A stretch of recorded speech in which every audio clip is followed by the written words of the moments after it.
আসসালামু আলাইকুম বন্ধুরা, সবাই কেমন আছেন? দেখতে পাচ্ছেন ভুট্টার জমি। এখানে অনেক ধরনের ভুট্টা চাষ করা হয়েছে।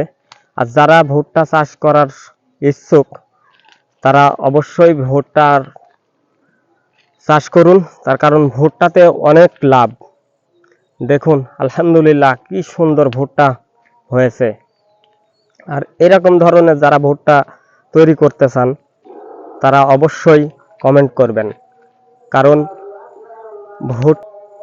ভুট্টা দিয়ে অনেক ধরনের খাবার তৈরি হয়, অনেক ধরনের গরুর খাবার, মুরগির খাবার এবং ছাগলের খাবার, এই ধরনের খাবার তৈরি হয় এবং বিস্কিট বিভিন্ন ফ্যাক্টরিতে এই ভুট্টা পরিবেশন করা হয়। তাই ভুট্টার চাষ করুন। আর বাংলাদেশে বর্তমান খাবারের যে দাম, সেই পরিমাণে ভুট্টার চাহিদা অনেক বেশি। তাই আপনাদের কাছে একটাই অনুরোধ, এই ভুট্টা চাষ করুন, তাহলে অবশ্যই আপনারা লাভবান হবেন এবং সমাজের জন্য উপকৃত হবে, দেশের জন্য উপকৃত হবে। তাই সবাই ভুট্টার জন্য মনোযোগী হন। দেখুন চারিদিকে শুধু ভুট্টার চাষ আর ভুট্টার চাষ, চারিদিকে শুধু ভুট্টার চাষ। ভুট্টা এমন একটা জিনিস, এই ভুট্টা দিয়ে অনেক ধরনের খাবার তৈরি করা হয়।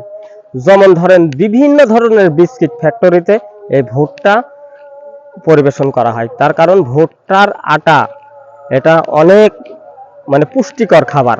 ভুট্টা যদি আপনি গুঁড়ো করে রান্না করে গরুরে খাওয়ান, তাহলে অতি দ্রুত আপনার গরু মোটা তাজা হবে। এই ভুট্টা যদি ছাগলকে খাওয়ান, অবশ্যই ছাগল খুব তাড়াতাড়ি মোটা তাজা হবে।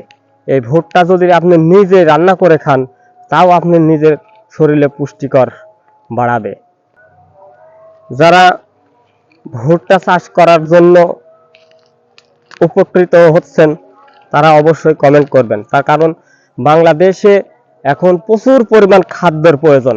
তার কারণ বাংলাদেশে এখন যে পরিমাণ জনসংখ্যা, সেই পরিমাণ কিন্তু ধান চাষ করা হয় না। তাই আমাদের বাংলাদেশের প্রধান খাবার হচ্ছে ধান। আর এই ধানের চাষ এখন বাংলাদেশে খুব কম হচ্ছে। তাই আমরা সবাই উঁচু এলাকায়, যেহেতু প্রাকৃতিক দুর্যোগ আমাদের এলাকায়, সেহেতু আমাদের ভুট্টা চাষের দিকে মনোযোগী হওয়া উচিত।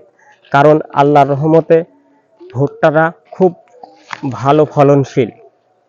তাই সবার কাছে একটাই অনুরোধ করব, আপনারা বাংলাদেশে যারা কৃষক ভাইরা আছেন সবাই ভুট্টা চাষে মনোযোগী হবেন, কারণ বাংলাদেশে খাবার প্রচুর পরিমাণ প্রয়োজন। কারণ বাংলাদেশে অনেক পরিমাণ জনসংখ্যা। তাই এই ভিডিওটি আর লম্বা করতে চাচ্ছি না।